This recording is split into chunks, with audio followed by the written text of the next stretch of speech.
Um goleiro profissional que viajou por vários países, ganhou títulos, muito dinheiro, mas no auge da sua carreira, Gilson Xavier dos Santos conheceu a cocaína e virou dependente.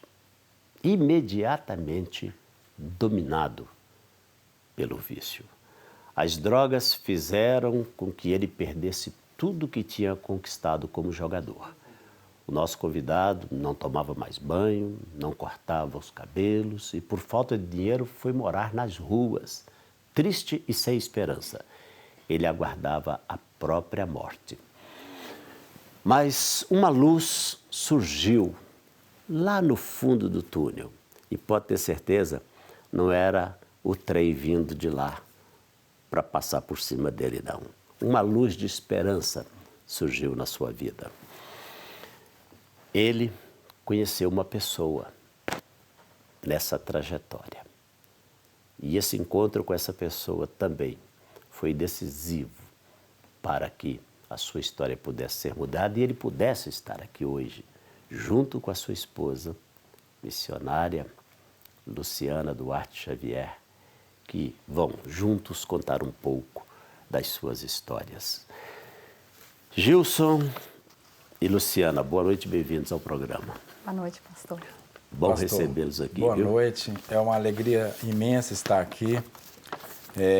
Todas as vezes que eu relembro dessa história, eu fico emocionado, porque eu venho trazer para o Senhor e todos seus telespectadores uma história de vitória, de riqueza. Vou falar da minha riqueza hoje. O que é? Foi quando eu conheci Jesus e entreguei assim minha vida para Ele. Antes de você falar desse encontro com Jesus, vamos falar daquele Gilson que não existe mais. Você começou a sua carreira no futebol com que idade? 12 anos. Com 12 anos, em que time? No América Mineiro. No América mesmo. O América foi o time da sua vida, né? Até hoje. Continua Grande sendo. torcedor do América, meu coração, minha infância foi toda naquele clube, onde doei muito suor, né?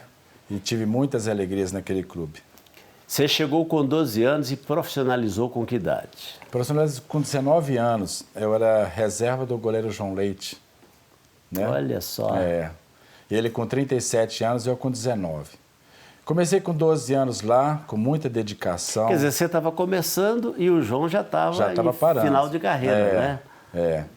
E com muita dedicação aos 12 anos, passei por todas as categorias de base, como titular, como capitão, conhecendo assim, quase o Brasil inteiro, jogando já clássicos importantes no Mineirão. Quem foram os seus contemporâneos de clube? Naquela época, pastor, joguei com grandes jogadores. Tinha uma safra de excelentes jogadores. Eu joguei contra o Cruzeiro, contra o Ronaldo Fenômeno, né, no Mineirão, cheio. Joguei contra a Selegalo, né, que tinha muitos craques no time do Atlético. E no seu time, no América? No meu time era o melhor, né? O nosso time era o melhor na época, né? No qual a gente sagrou campeão mineiro em 93. Nosso time tinha o Milagres, tinha o Estevão, o Denis, o Hamilton, Robson, Gutenberg e Flávio Lopes, o Taú. Então era um time que a gente perdeu somente um jogo naquele campeonato. Você foi contemporâneo do Euler também na América? Comecei a jogar com ele desde criança, né? No juvenil, júnior. Profissionalizamos juntos e é um grande amigo que eu tenho. E um cristão, né? Desde aquela época já o Euler na dá palavra muito de bom Deus. testemunho, sempre deu muito bom testemunho. E foi um homem vitorioso, né, na carreira. Com certeza. E com muito certeza. amigo meu até hoje. Com certeza. Aliás, eu já trouxe o Euler uma vez ao programa, quero ter a oportunidade de trazê-lo novamente. Ô Gilson, naturalmente que como profissional você teve a experiência de ter viajado o mundo, né? Foi jogar aí por N países, mas teve um momento em que essa vida aparentemente glamurosa de jogador de futebol entrou por um caminho meio estranho. O que te levou para as drogas? Sendo você um profissional do esporte, o que acabou te arrastando para as drogas? Pastor, eu conheci a palavra de Deus com 38 anos. Lá eu vi uma história, no primeiro livro da Bíblia, Gênesis, onde Adão tinha tudo para ele conquistar e dominar e adorar. E eu acredito que naquela época tudo era novidade para ele. E eu trago isso na minha vida hoje. Quando eu conheci o futebol me mostrou tantas coisas que eu tinha muita sede de dominar tudo, governar tudo e ganhar tudo com o futebol. E foi isso que aconteceu. Eu consegui conhecer muitos países, conheci o Brasil inteiro, ganhar títulos, ganhar dinheiro, ganhar fama. Mas o que te levou para as drogas? O que acontece? E eu fui dominado por tudo isso. Fui dominado pela fama, pela glória humana, né? E um dia, passeando aqui em Belo Horizonte de férias, eu estava com o meu carro, uma menina me fez um sinal para me parar o carro. Eu parei o carro. Ela entrou no meu carro, pediu uma carona, e enquanto isso ela abriu a bolsa e tirou um pozinho branco e colocou aquilo no nariz. E me fez aquele convite. E eu já estava alcoolizado, ingeri aquela cocaína naquele momento. Então, a partir daquela noite, eu fiquei totalmente dependente químico imediatamente.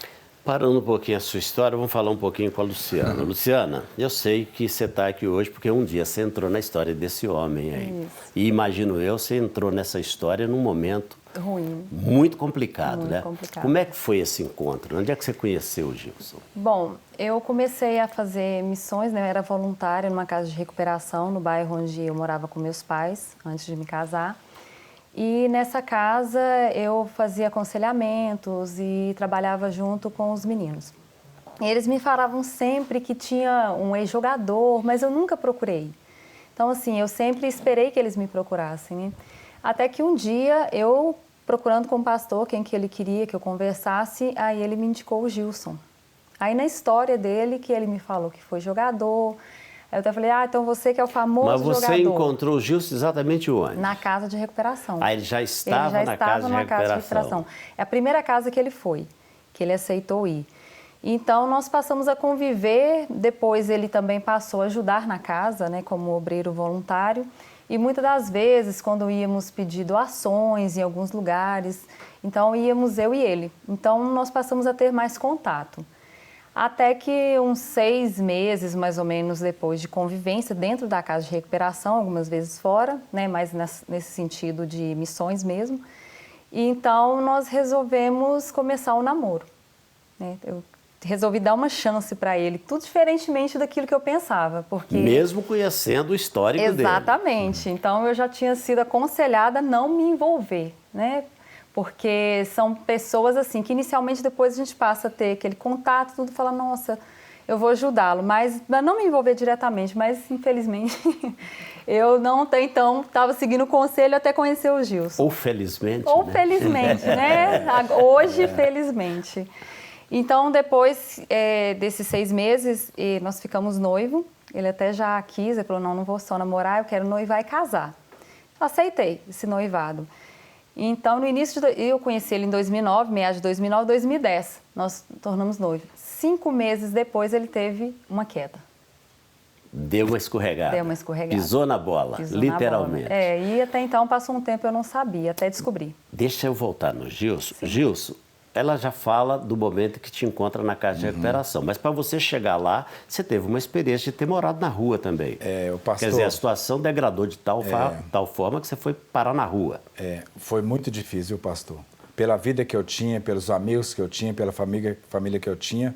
E me ver numa condição assim de perder todas as coisas, pastor. Tudo mesmo, tudo que você pensar que eu adquiri no futebol, nas conquistas, na alegria, até a alegria eu perdi.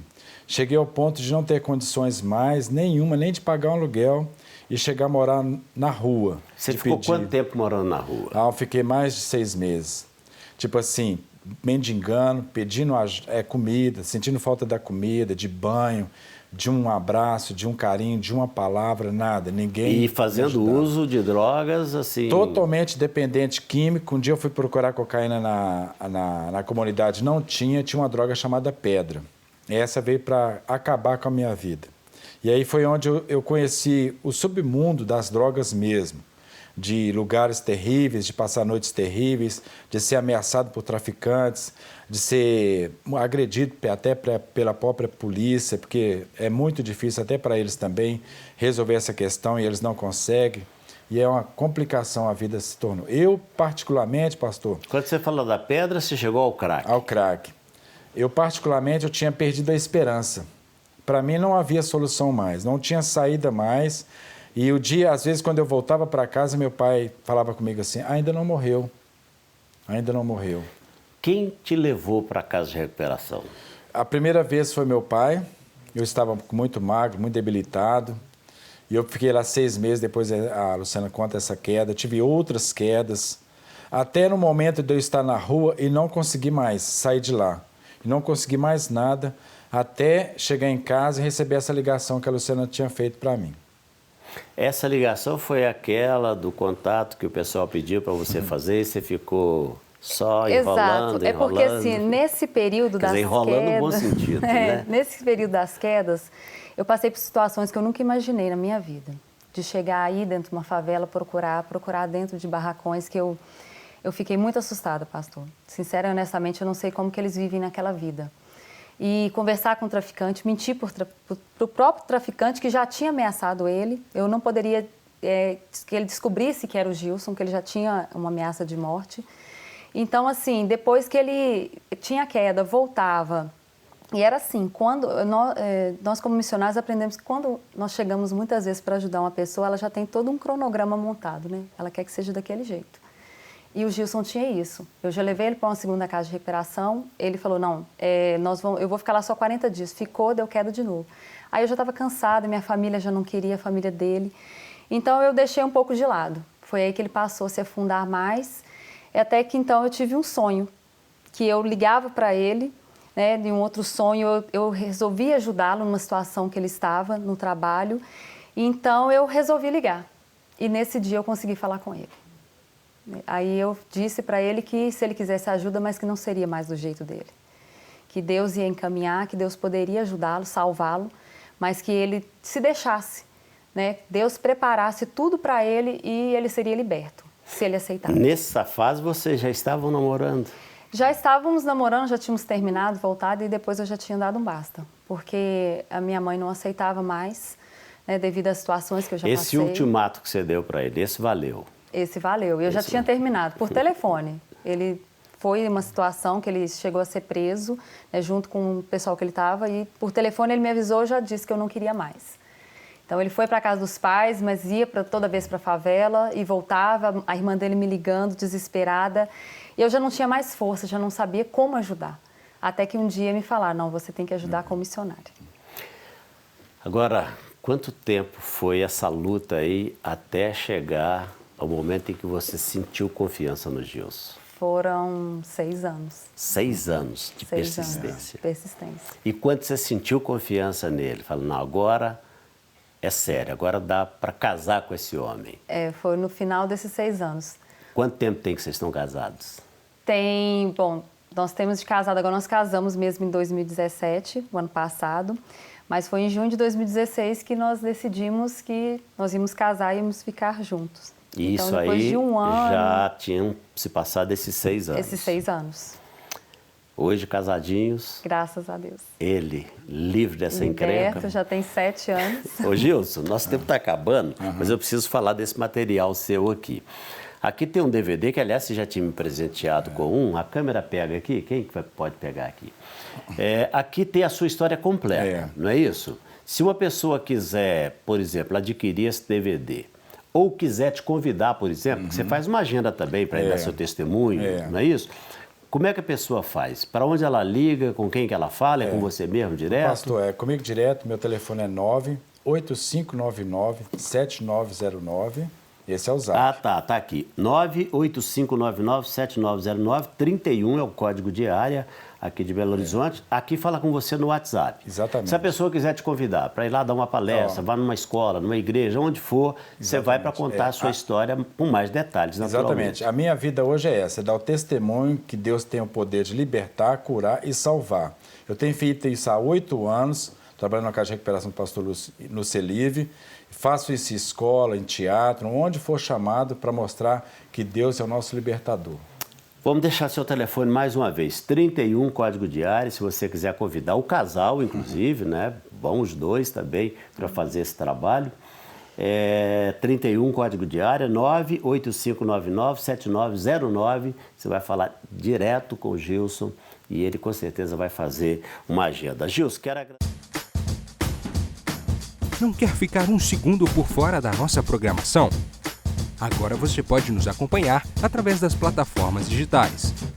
Queridos amigos e amigas, preciosos irmãos e irmãs, não perca tempo. Acesse, curta e siga-nos. Fique por dentro de tudo o que acontece aqui.